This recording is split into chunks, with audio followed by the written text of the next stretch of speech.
പൂരാട നക്ഷത്രം. പൂരാട നക്ഷത്രക്കാരെ സംബന്ധിച്ച് 7ാം ഭാവത്തിലേക്ക് തന്നെയാണ് വ്യാഴത്തിൻ്റെ വരവ്. അതേപോലെ തന്നെ ഈ കണ്ടകശിനിയുടെ കാലഘട്ടമാണ്. കണ്ടകശിനി ആണെങ്കിലും അതൊരു വ്യാഴക്ഷേത്രത്തിലായതുകൊണ്ട് നമുക്ക് ദോഷത്തെ ഒന്നും അധികമായിട്ട് ചെയ്യുന്നില്ല. നമ്മുടെ പഴയ വീടാണെങ്കിൽ അതിനെ പുതുക്കി പണിയാം, അല്ലെങ്കിൽ ഒരു പുതിയ വീട് തന്നെ നമുക്ക് മേടിക്കാം. കുട്ടികൾക്കാണെങ്കിലും വലിയവർക്കാണെങ്കിലും വിദേശത്തേക്ക് പോകാനും അവിടെയും കൊണ്ട് ധനഭാവത്തിൽ ഉണ്ടാക്കാനും, പിന്നെ ഈ ഇൻവെസ്റ്റ്മെൻ്റ് ഒക്കെ ചെയ്തിട്ടുള്ളവർക്ക് ചിലപ്പോൾ പുരോഗതി ഉണ്ടാവാനൊക്കെ സാധിക്കുന്ന ഒരു സമയമാണ്.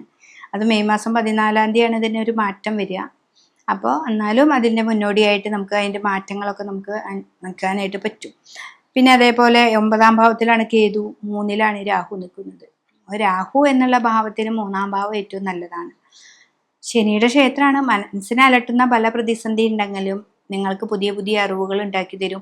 ആ അറിവുകൾ എന്താണെന്ന് മനസ്സിലാക്കിയിട്ട് നമ്മൾ മുന്നോട്ട് പോവുകയാണെങ്കിൽ ഈ ഒരു ധനുരാശിയിൽ പെടുന്ന ഈ പൂരാട നക്ഷത്രക്കാർക്ക് ഏറ്റവും നല്ലൊരു സമയമാണ്.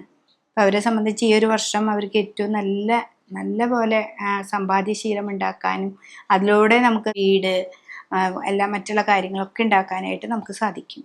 അപ്പോൾ പൂരാട നക്ഷത്രക്കാർക്ക് ഈ ഒരു വർഷം ഏറ്റവും നല്ല ഫലമാണ്. കുട്ടികൾക്കാണെങ്കിലും സ്ത്രീകൾക്കാണെങ്കിലും ഒക്കെ ഒരു നല്ലൊരു സമയമാണ്.